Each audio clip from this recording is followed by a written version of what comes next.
Hello and welcome. Thank you for joining us today for our webinar on greenhouse gas accounting and measures that lead to real emission reductions. Streaming to you from the traditional and unceded territories of the Musqueam, Tsleil-Waututh, and Squamish First Nations, my name is Lana Gonoratsky, and I am the Vice Chair of the BC Sustainable Energy Association. For those of you not familiar with the BCSEA, we are a volunteer-led network of action takers supporting sustainable energy policy, innovation, and education in British Columbia. We have 4 local chapters throughout the province. We play an active role at the BC Utilities Commission, and we run Climate Challenge youth and community programs in English and French. Today's webinar will take approximately 1 hour with an opportunity for you to ask questions via the Q&A feature at the bottom of your screen for those joining on Zoom. You'll have the ability to upvote questions from other participants. So if someone has asked something that you're also interested in learning the answer to, go ahead and give it a thumbs up and we'll prioritize the question during the Q&A period. We welcome side discussions and collaborations, so feel free to post resources and supporting information you may have regarding today's topic through the Q&A function. We are recording this webinar and it will be available for streaming through the member portal on bcsea.org within a few days. So, just a few weeks post COP26, where the resulting Glasgow Climate Pact sets net zero pledges to cover nearly 90% of global emissions, we are very lucky to have Svend Andersen, CEO of GHG Accounting Services, join us today to discuss the regional and national climate protection measures that are leading to real climate and carbon reductions. Svend is a greenhouse gas accountant with over 20 years of experience in the environmental management field. He is an expert in sustainable business practices, carbon financing, and municipal and corporate climate change strategies. Svend has helped governments, corporations, agencies, and not-for-profits develop environmentally effective and financially sound climate action projects. Svend, thanks so much for joining us today. Anna, thank you very much for having me. And welcome to all the participants. Thank you for joining us today. Just a shout out about our work, just a little bit. We are a social contribution company. And of course, sharing insights, knowledge, and capacity is part of our understanding of serving the community that we live in. Also, shout out to my team. All that I share with you, all the knowledge and insights is only possible because of our collaboration of 15 diverse individuals and professionals that work together in a collaborative way with an open mind to new and creative solutions and in a respectful manner for diversity and also for different views and diverse views on the environment that we live in. And that was the wrong direction. A kind of a warning a little bit. The idea is to provide new and unusual ideas today, and that is to be thought-provoking and also hopefully lead to creative solutions. They might be different in some cases than what you're used to. Take it as an expansion of options, not as a start for controversy. That doesn't lead us anywhere. We wanted to engage in dialogue in any shape or form that we engage with society and also with members of the community, of course. So keep an open mind, and hopefully in the discussion part or after our seminar, we are open to further this dialogue. Unfortunately, in a lot of cases, we always have to explain what we don't do, and allow me to do this for a second. We don't provide a self-made label of something that's green. We don't sell offsets, because that will not be conducive with our independence of doing quantification services. We also don't help companies to look greener than they are or make them green. We also don't provide very flowery reports that sit in a drawer. And something that we don't really like is the concept of low-hanging fruits. So these are all the things that we don't do. And there is a good reason for this, that we don't do these things. And everybody can have their own choices and make their own choices. But in our work, we do acknowledge that the climate crisis is about human lives. And I personally believe without that acknowledgement and without that understanding and perspective, it is very hard to contribute to solutions. because the sincerity that is necessary to deal with this topic has to reflect on this reality.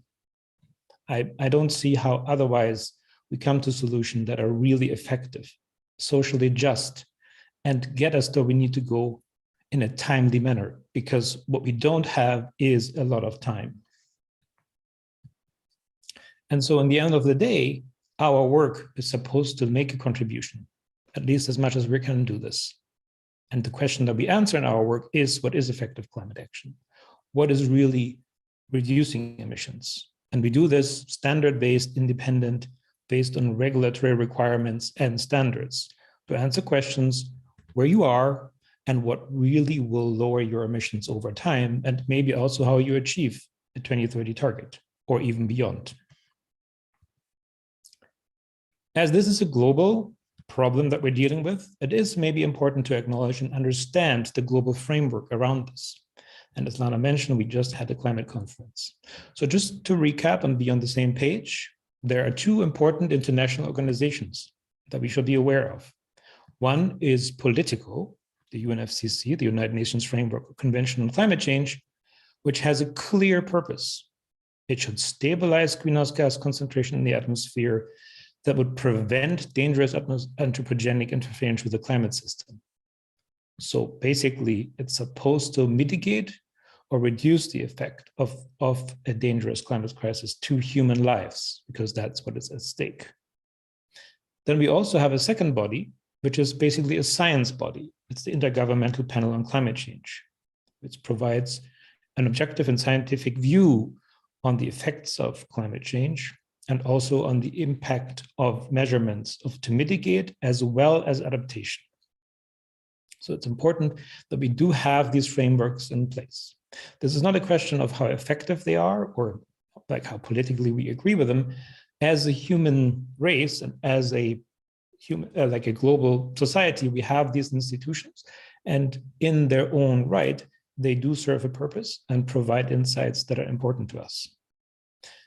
From the point of view from quantifying greenhouse gases, of course, the work of the IPCC is quite relevant to us because we don't want to make up things. We don't want to quantify things how we think it should be. It's important to have this done within the framework. And on an international level, it is the IPCC. And so it's worth looking into how this work contributes to the quantification of greenhouse gases. Now, the IPCC provides a lot of reports, and I'm sure many of you have already heard about them. So here's a bit of a timeline, and I don't want to go into all details, but one of the most important products that the IPCC produces is something called an assessment report. And it's basically a meta-study on all studies, scientific studies that have been published on the topics of mitigation and adaptation. So there we learn how climate change is changing the climate. But we also learn what effect different greenhouse gases have, what their concentration is. And most importantly, it also sets a framework for national governments to report and quantify their national greenhouse gas inventory. That has changed over time. So we had in 1996, one of the first guidelines for national greenhouse inventories, and we've seen an update in 2006, as well as in 2019. Most important is the framework in 2006 that provides the basic structure of the national inventories. That's greenhouse gases that are emitted within the national boundaries of a country. Just a side note, if you would divide this by the number of populations, then you have to keep in mind that if you are buying, for example, a product that's made in a different country, that you will have a problem there. So you don't reflect the purchasing inventory of people living in a certain country if they consume a product that's made in another country.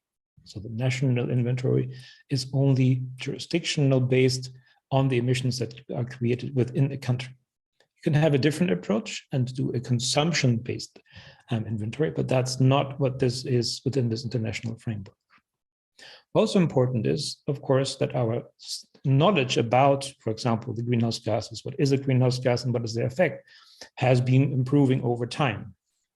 And there are information in these assessment reports that are called AR1, 2, 3, 4, 5 that help and actually are the basis of this quantification. It is important to understand that there is a certain assessment report, which is AR4, that's currently the reference point. So even there are several assessment reports, there's always one that's pointed at, meaning that's the one to be used currently for national inventories. The reason for that is for consistency and also comparability. So if you ask yourself, what's the global warming potential of a greenhouse gas, meaning how much heat is reflected through a molecule of this gas, for example, methane, then there can be different scientific opinions about this, depending on what time frame you look at. But if you want to do a regulated approach and a comparable approach, then it makes most sense to look at the one what national inventories are using. So AR4 would be your reference point to look these things up. Even though there is more recent research for the quantification of the greenhouse gases to do an inventory, AR4 is the pointer. Only when the IPCC guidelines provide a different pointer to a different assessment report, then it will be appropriate to use those, regardless of what the science. Of course, if you do science research, then of course you want to do with the latest one. But for the accounting point, you want to use the appropriate reference. Now, there's of course also a political framework around it of these national inventories, and that is of course the Kyoto Protocol and the Paris Agreement, which both sets stipulates the frequency and the format of how to report these national inventories. So we know on a global scale what we are dealing with. Now, there's a second important part that relates to greenhouse gases and also to a global reporting instrument. And these are so-called national determined contributions. They are part of the agreement of the Paris Agreement. And it's important to understand how the Kyoto Protocol and the Paris are of a completely different nature. The Kyoto Protocol was an attempt to have a globally binding agreement. When companies or parties, Conference of Parties, come together in Copenhagen, they try to further and foster this idea of having a globally binding agreement. That unfortunately failed. So in 2015, a different approach was chosen, which led to the concept of national determined contribution. Basically, every country by themselves decides how they're going to get to the overall goal. And the overall goal was defined as the one ideally below 2 degrees centigrade global warming average, and then was furthered to 1.5 degrees in the recent Glasgow Pact. And so these national determined contributions are supposed to outline how a country will achieve those targets. And then we have something else called the Paris Rule Book, which was also completed in its entirety in Glasgow, that describes how these are reviewed and how they ideally are in the progression achieving the overall goal. And if you wonder where you can actually see these national NDCs, there is something called an NDC registry. And I'm just sharing with you here the national registry entry for Canada. So you can see that those are the entries, and you can go there and read this by yourself. And check also of different countries what the comparison is of what the contributions are that have been determined. And you can see that we have a very recent one just from this year that was submitted in anticipation of the Glasgow conference. This is where I want to stop in terms of the international framework. This is the framework that's important to understand. If you are interested in more information, we are providing an Instagram story on ght.accounting, where we provide insights and educational information on those frameworks. And it's a continuing story that you can follow, where you are provided with insights, how all these different instruments work, how the disclosure mechanism, the transparency mechanisms, and also the evaluation of these NDCs towards a global goal are facilitated. But it is at this point important to understand that there is this global framework in place and that we get scientific information from the IPCC and can see the contribution of each country through the NDCs. Now, when it comes to the scientific knowledge that is relevant for the quantification of greenhouse gases, I pointed out before AR4, to the assessment report number 4 from the IPCC. What are relevant information in here? The most relevant information, of course, is what are greenhouse gases? So there is a list of substances that are defined as being the anthropogenic greenhouse gases to be considered in greenhouse gas inventories. If you look back in assessment reports, you will see that some of these greenhouse gases, for example, NF3, are not listed there. And you might see in future assessment reports that additional greenhouse gases or substances like carbon will be listed here as contributing to climate change. So it's very important to keep in mind that this is a dynamic list. This is not static. This is also why it's important to understand to use the correct assessment reports to avoid confusions and also inaccuracies. Greenhouse gases are described in the unit of measure of CO2 equivalent. The reason for that is that we have the most knowledge and insights about CO2, and that we need a reference point. What it means is that the understanding that we currently scientific have, how much CO2, or how much energy, heat energy is reflected by CO2 in the atmosphere, considering a time frame of 100 years. So in this graphic on the right side, you can see what meant by it. So the greenhouse gas molecules are able to trap heat waves within the atmosphere. That's what they're doing. That's why they're called greenhouse gases. And so all the other greenhouse gases, or the groups of greenhouse gases, are related to CO2 in their ability or their characteristic to reflect heat. So that means if I take a molecule of methane, look at a 100-year time span, quantitatively, 25 times the amount of heat is trapped than in comparison to CO2. This describes two characteristics. One, the actual characteristic of the molecule to trap heat, but also the retention period. Methane is less stable in the atmosphere than CO2. CO2 stays in the atmosphere for a very long time. Methane doesn't. If you would change the time frame to a shorter time frame, let's say just 80 years or even 20 years, the number 25 will astronomically go up. This is why sometimes in discussions and discourses on the scientific level, people will argue that for environmental reasons, this number is too low. And I understand this. Of course, from a scientific point of view, if you are doing research, that's an important discovery. However, for the purpose of accounting, where it is important to be able to compare and follow and repeat a process, it's important to have certainty. And that's, again, important why we draw from the certain assessment reports that happen to have the 100 years. Nobody says this is perfect, but that happens to be the time frame that we use in order to attribute the effect of the different greenhouse gases. And you can see that some of these greenhouse gases, SF6, for example, which is used in the gearbox of electricity transmission, has an astronomically high amount.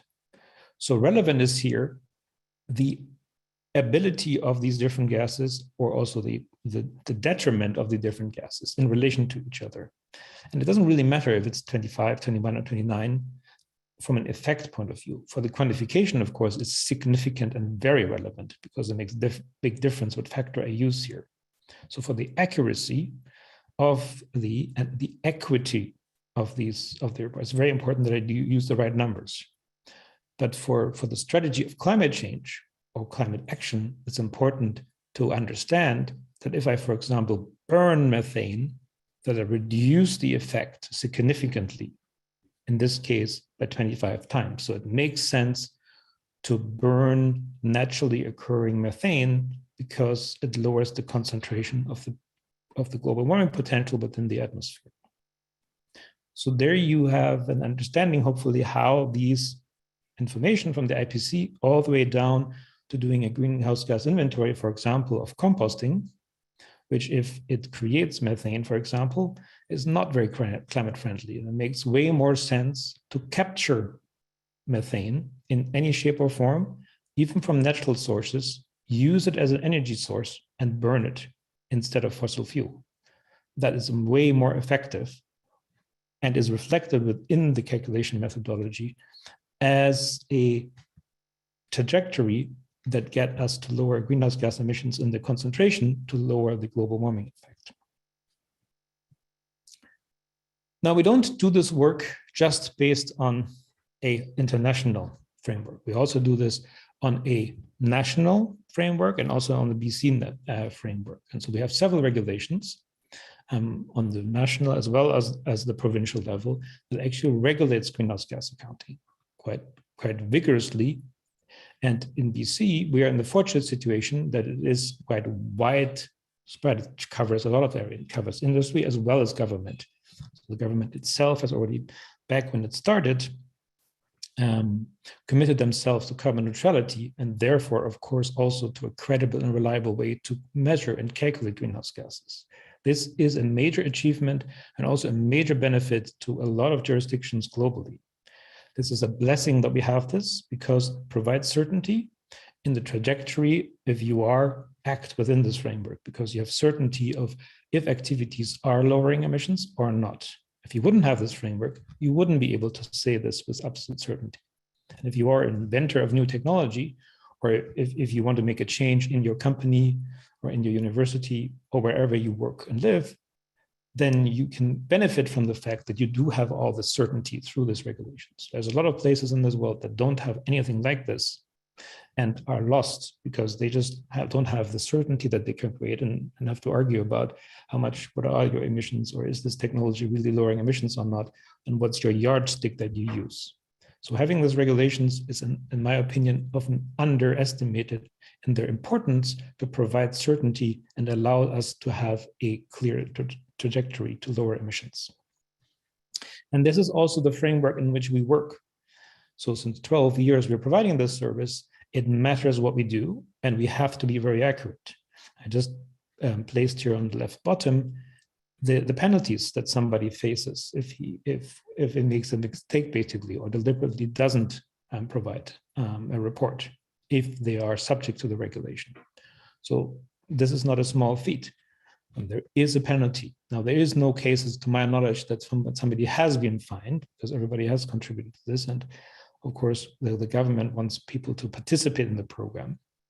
But this stick, so to speak, is there to enforce the importance of this, and also enforce the vigor of accuracy in this. And I think that's a good thing. That's something that we should also be acknowledging, that that's the way how to enforce these things. And of course, it also puts a burden on us in our work to be accurate and reliable and credible in what we do. Outside of this, we are using the ISO standards to quantify greenhouse gases. That's significant also in a way because it's a made in Canada solution. Originally, the first ISO standard was developed by the Canadian Standard Institute on behalf of the Global Standard Institute. So back in 2006, when it was released, it was a very much made in Canada solution. And I had the good fortune to actually be provided with the educational program that was started in that time by the Canadian Standard Institute to be actually taught by the people who developed the standard, which I'm very grateful for that I had that opportunity. Now, in the private sector, you will come across also the Greenhouse Gas Protocol, which is a much older document. And it's basically a result of a regulatory bodies of the global society failing us of having regulations. So they made an important contribution to provide a framework to the quantification of greenhouse gases. However, this we consider this is the voluntary world. And it is out of a time when regulations were not in place. Now, the Greenhouse Gas Protocol still provides, of course, important insights and learnings, but it's important to understand that it has the DNA of the voluntary world, and that we are moving more and more towards a regulatory world. So this is from the get-go, at least was our view, and that's why we are since 12 years providing a service that orients themselves on the ISO standard and also on regulations to provide insights and quality to our customers and stakeholders that are provided towards a regulated and credible way. There's no mistake in looking at the Greenhouse Gas Protocol and using best practices from there. But in our view, we want to orient ourselves what's the more effective way, which is the regulated way to provide these services and operate it in. And we also apply additional quality criteria that are provided under the 14,000 framework of environmental standards. And that involves the way that how data is collected or how it's reported, and about transparency and disclosure. So the utmost effort is made that credible claims and credible information in totally transparent and auditable way is provided. Now, inventories can be done, of course, through organizations, for products, and for activities. So there's different ways of how in all those cases we are provided with the ISO standards to do so. And I don't want to go into any details. It's just important to mention that for all of those, there are tools available to have an approach that's standard-based. Now, all of these standards have basically the same framework. It provides, like, what are you reporting on? What are the so-called sources, sinks, and reservoirs? So sources will be sources of greenhouse gases, things that are emitted into the atmosphere. Sinks would be things sequestered from the atmosphere. That's usually CO2 through plant-based ones. And a reservoir would be where greenhouse gases are stored, or a substance is stored that could potentially emit greenhouse gases. So if I use wood as an example, then you could see how wood during its life cycle could be all of those things. So if the tree is growing, it will take CO2 out of the atmosphere.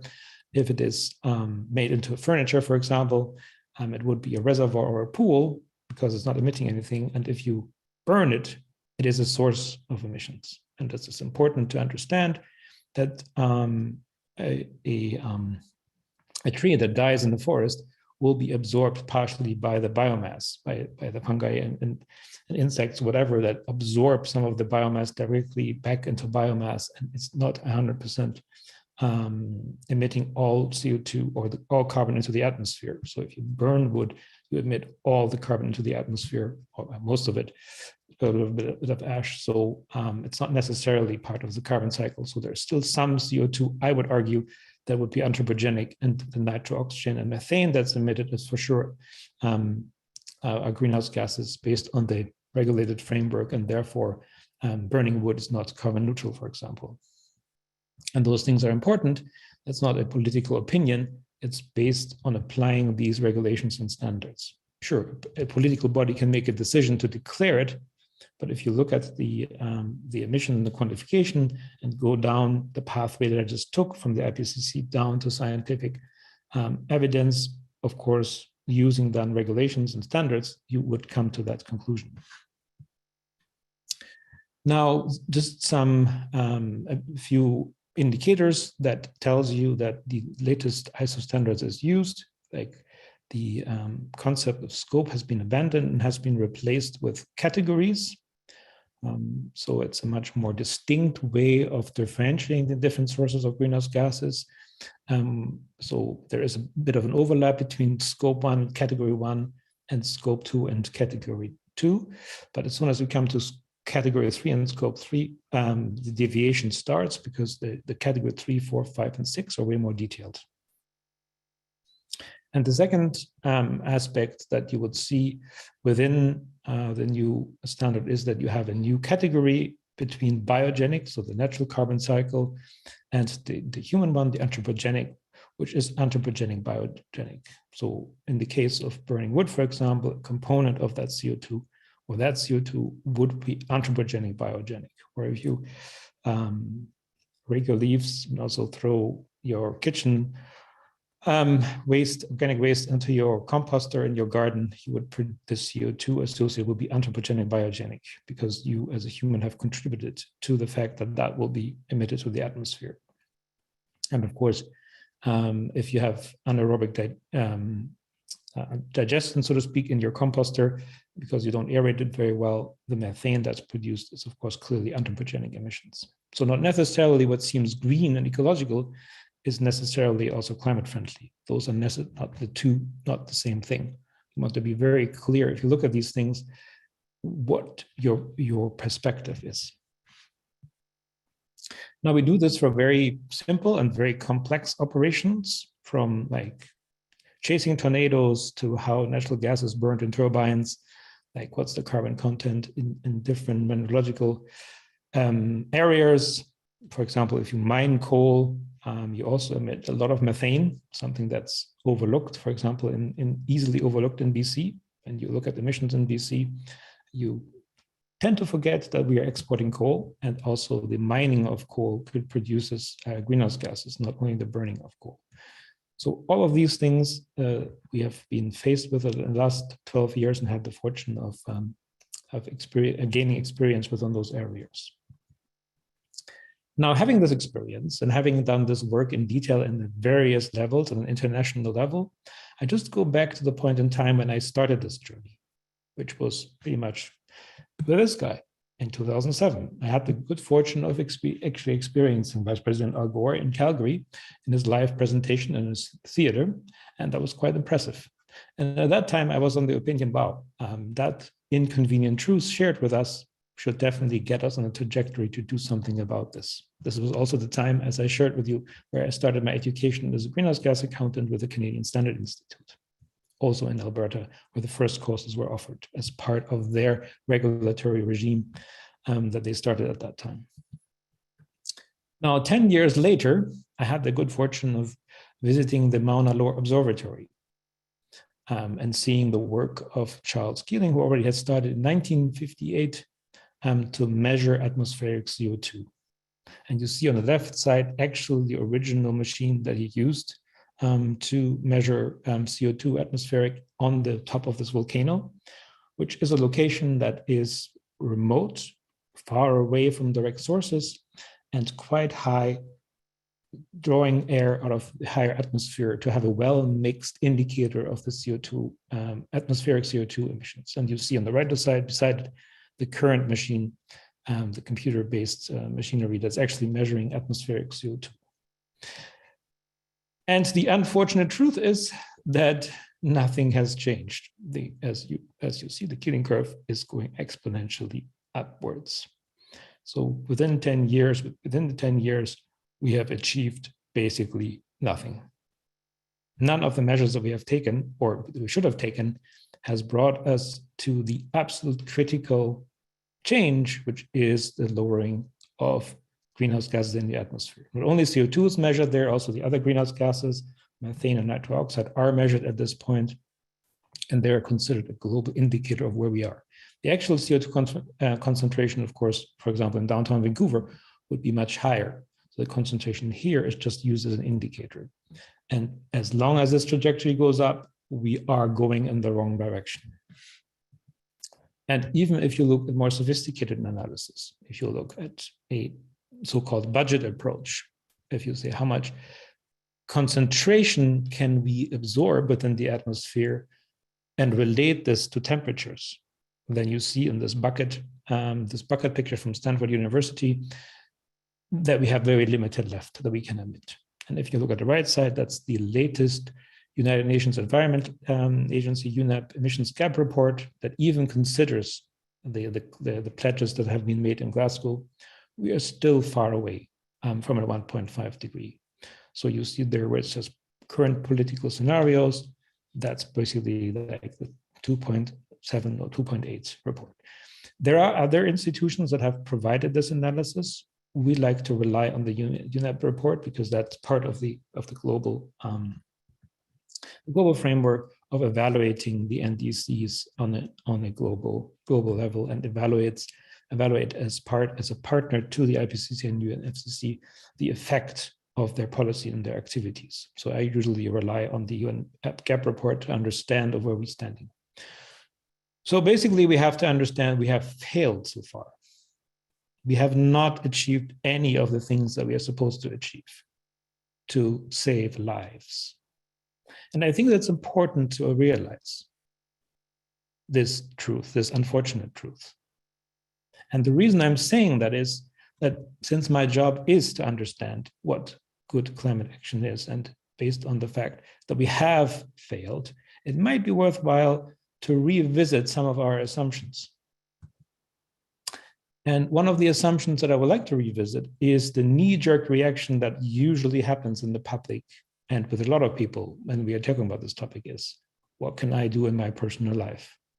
And the internet is flooded with suggestions what you can do to change your habits of eating or your traveling. While I'm not suggesting that you should be a less conscious consumer, it is worthwhile to understand where this perspective comes from. I don't know if you've ever heard about a clip called The Crying Indian from 1971. There's actually a clip, an advertisement clip, that was designed by a professional agency, marketing agency called PSA, on behalf of an organization called Keep America Beautiful. And the real reason this clip was made, or I have to be careful about this, like the timing of this clip was that the beverage industry didn't think it was a good idea to have a refund service on packaging, on beverages. That was an idea that was floated. As you know, the refund exists now in California and the US, but that was the time when this idea was brought up. And basically you see this character here going with his canoe through the landscape and then walking towards the street, and somebody is throwing rubbish at him. You see the left picture, and then see this unfortunate, it's a terrible clip, but the most important part is the slogan of it. It's, people start pollution, people can stop it. And so it's a very much a focus on the individual. It is your fault that there is pollution. So of course, if I look at who finances this company, or this organization, sorry, I have some interesting industries that are actually providing funding to this organization. And as I shared with you at that time, coincidentally, there was a conflict between the beverage industry and regulators, that this very strong message was sent: you as an individual are at fault here. You are the problem and nobody else. A couple of years later, somebody else told us that we can do more by emitting less. And coincidentally, that was an oil company. In fall of 2003, they also hired a professional advertising agency, a very prolific one, to ask us what our carbon footprint is. And they even provided a carbon calculator. Again, by somebody who was responsible for quite a large amount of emissions, telling us what to do as human beings or as individuals. I find that quite interesting to see that as a tendency. And also, I would question who is served by this view best. I'll leave it at that for the time being, and look at more factual evidence. If I look at the personal footprint of a person, this is like an average view for an industrialized country. Specifically for Canada, in a lot of provinces, this will change quite a lot. For example, like the indirect energy would be electricity, direct energy would be natural gas use. Mobility, of course, is everything from going to work, going on holidays. Product and services is all the things you buy, but also, for example, to keep the lights on in the mayor's hall. So all the services and products around you that you use. How much that varies depends, for example, on the energy intensity or the greenhouse gas intensity of electricity. So how much will, for example, the electricity change within this pie chart will change quite significantly if you're in BC or in Alberta. As I'm sure you're aware, if you produce electricity from coal, this changes a lot. And so the question is, how much can you control it as an individual? And the answer is very little, unless you go into politics. If you're using direct energy or not, sure, maybe you can invest money not to use gas to heat your building. Sure, there are some things you can do, but you need finances. It's not a purchasing decision necessarily. In mobility, how much can you do there? Like, can you magically have a bike path, a secure bike path appear in front of your house towards your work? No. So you cannot do this. Can you decide yourself how your swimming pool or your ice ring is heated? I don't think so. I don't think that you personally can make those decisions. You can, of course, get organized, be involved and engage in your community and do those things. But you yourself, through the purchasing decisions, are not able to do this. And if you look towards the supply chain, and if you're buying a product, you cannot decide what fertilizer is used for the apple that was used in order to make your orange apple juice, for example, or what energy was used in the factory that makes the jam, the apple jam, for example, that you buy, or that makes the glass for the bottle that the apple juice comes in, or what kind of trucks are used. Also, if there is an organic program in your city, you, with your purchasing decisions, you cannot decide it. You can get organized and ask your community for this, or get engaged and become an activist or a contributor, or go into politics. So there's things you can do, but they are not down to your personal purchasing decisions to make those changes. So what you can and cannot do as a single individual is very limited, and that's a reality. That's not a political opinion. And if you compare your personal footprint to that, for example, of your regions, like this is an average region in BC, then you can see the order of magnitude. So if you make a change within your personal inventory, how much of a difference that makes versus having an organic waste program that extracts methane of all organic matters within your region. That makes a big difference versus what difference you can make as a person.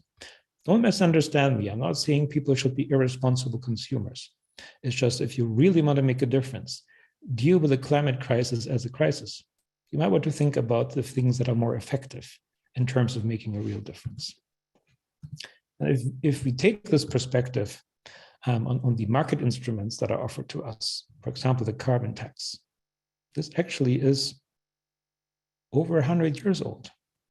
This goes back to somebody called Pigou, and is also called Pigouvian tax sometimes. But this is from an era when there was no regulations, when the concept of air permits didn't exist to that extent. There was an attempt, he was a very social conscious person, to combine welfare and environmental aspects and to make a difference. But that was the only means he had. So this idea of the carbon tax might have an effect, but it's basically comes from the Stone Age of political and regulatory approaches. And the same, if you look at the other instrument in the market, the carbon trade.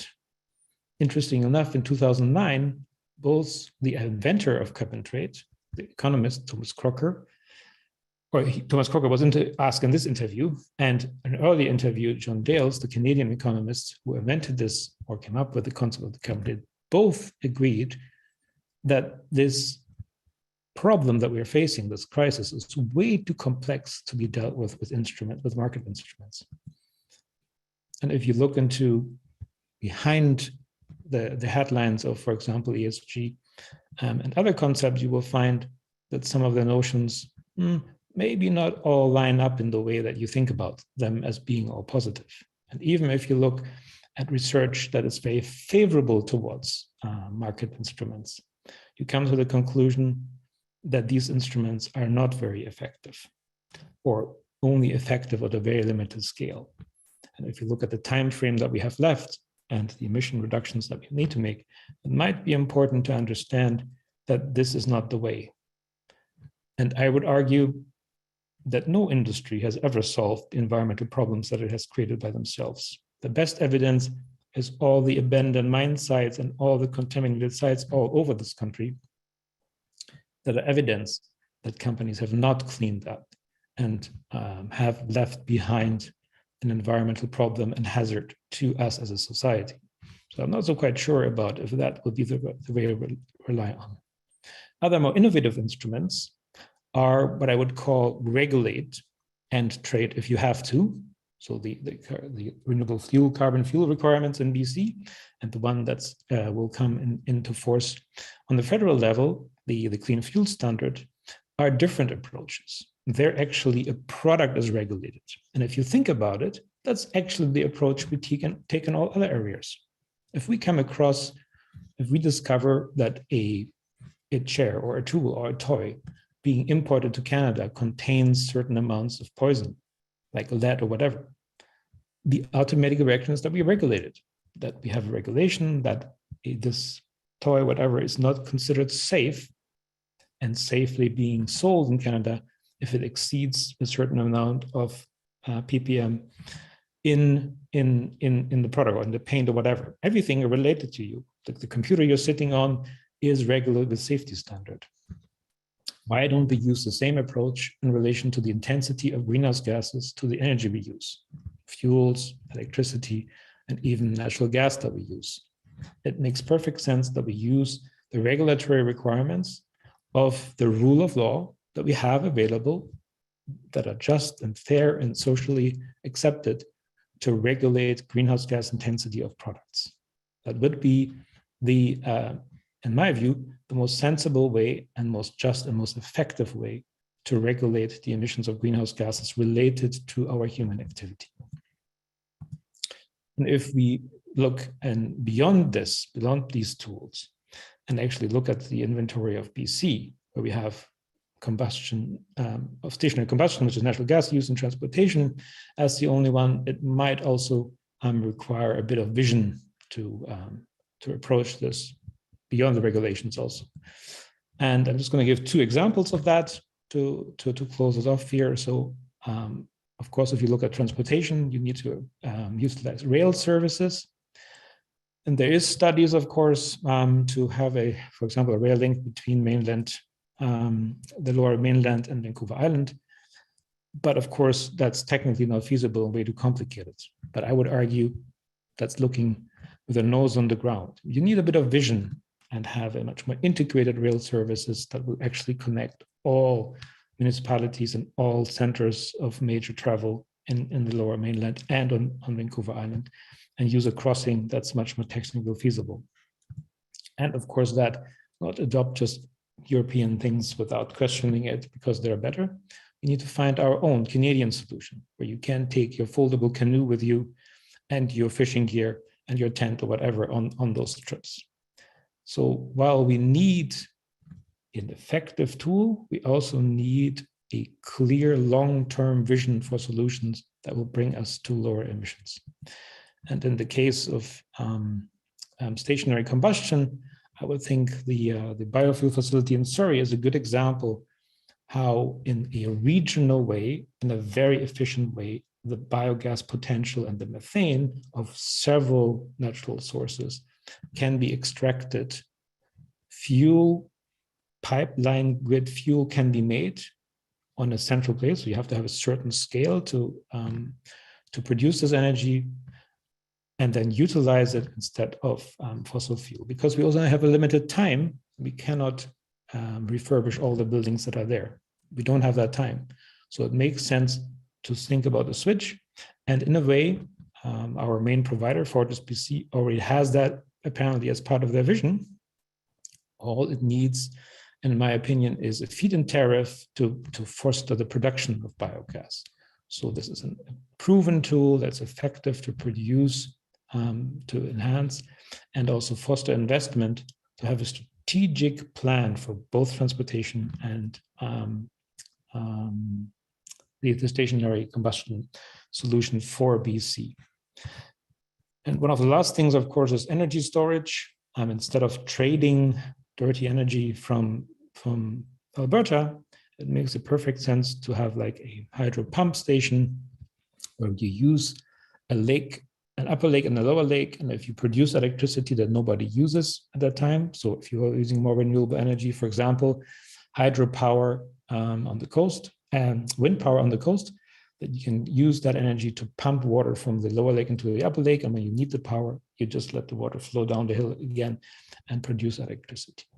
Those are effective ways and very efficient ways to store power. Sure, you can also create a second life battery farm from all the electric cars. After the use within an electric car, batteries are still helpful to store energy, and there are pilot plants or projects around the world that prove this concept, that you can use for a certain amount of time these batteries to create storage. It's not as efficient as the pump setup, but it is a way to store energy and to make renewable energy 40% more available.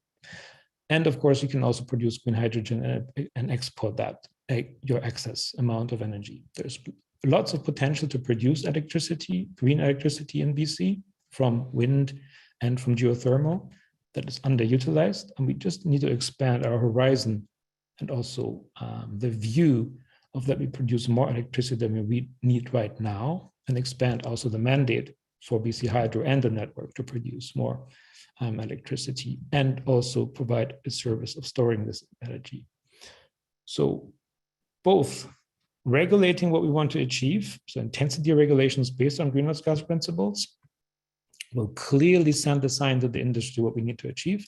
And we need a bit of vision and creativity to find solutions that actually enable in a credible way, because they're based on greenhouse gas accounting standards, that we are lowering in emissions and going in the right directions, and also foster investment in those. I want to end here, so a lot of time to allow for questions. Great.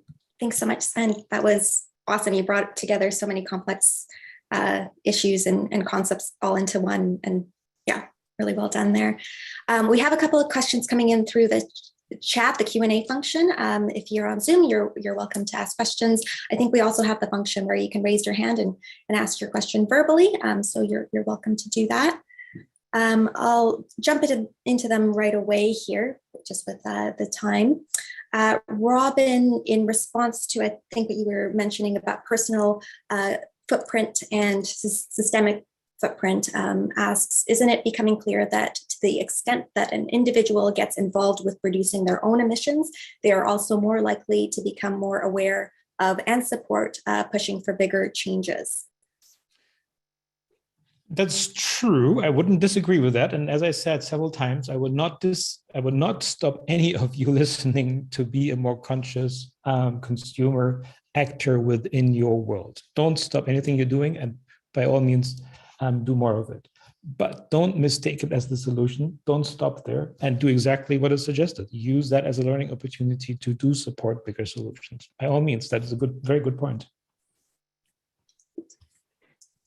Joshua was asking, how does one account for greenhouse gas reductions due to carbon capture and storage?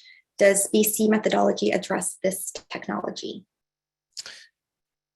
It does. You are able to use the quantification methodologies to do so. But there are two problems with this. One is that you also have to account for leakage. And then becomes the question of time. How long are you looking at, what time horizon are you looking leakage to occur? And of course, is a question of abatement cost. If you look at the project in Iceland, it costs like millions of dollars to capture just a few tons of CO2 equivalent. And if you look at natural-based solutions like re-wetting bogs, for example, you are much more effective, and it's much cheaper.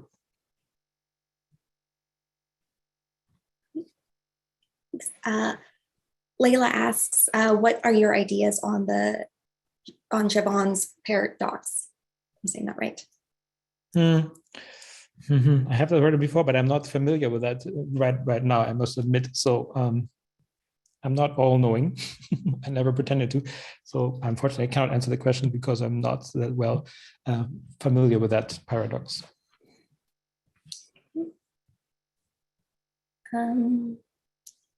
And Julia was asking about how does one become a greenhouse gas accountant? So the Canadian Standard Association has stopped for a long time the training, but I've just checked before this training, before this webinar, just to be informed. They have restarted their training. So please go to the Canadian Standard Association's website to inform yourself about possibilities to learn about the ISO standard.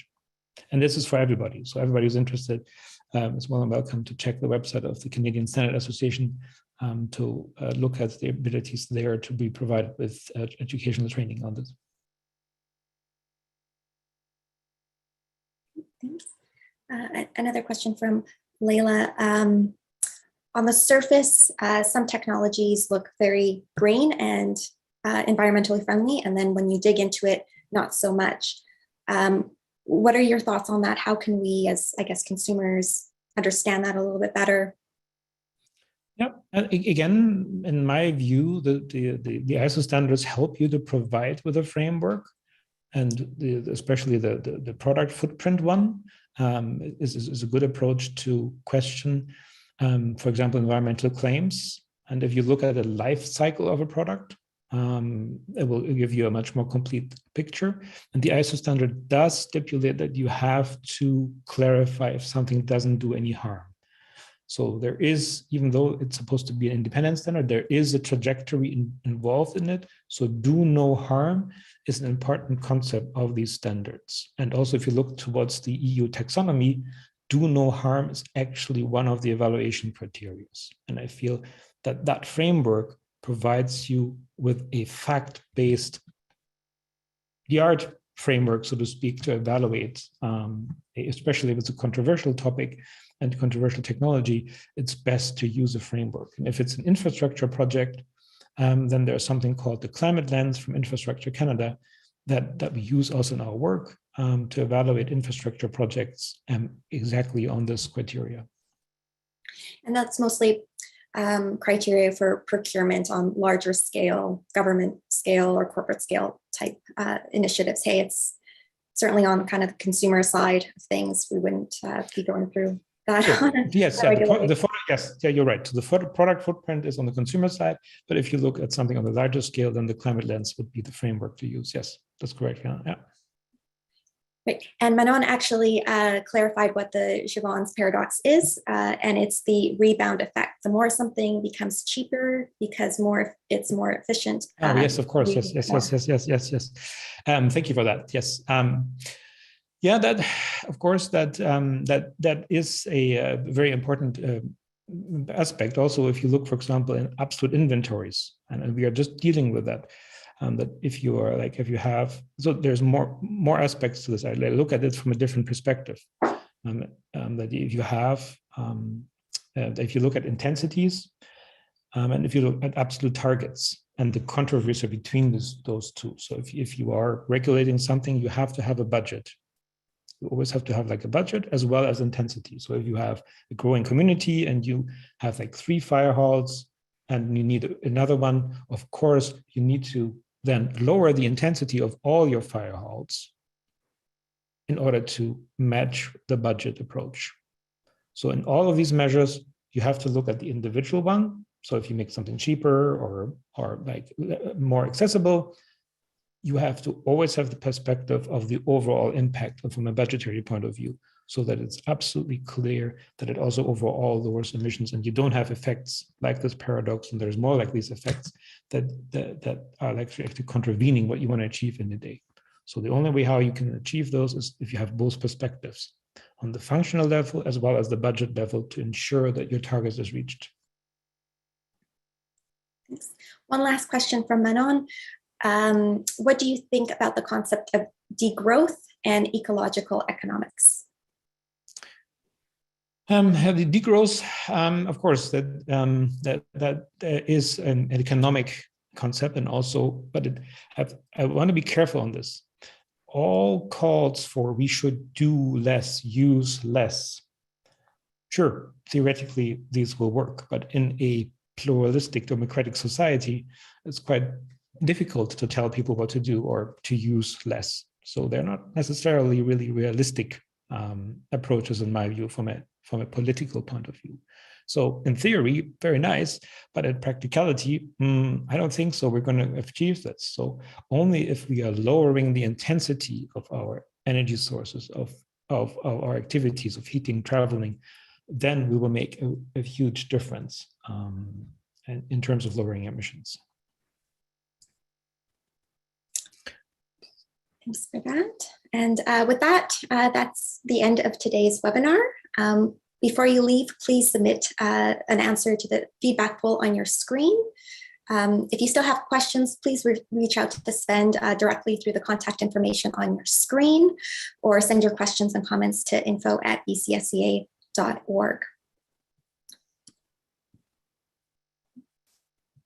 If you enjoyed this webinar so much that you'd like to watch it again, you will be able to stream it through the member portal on BCSEA in a couple of days.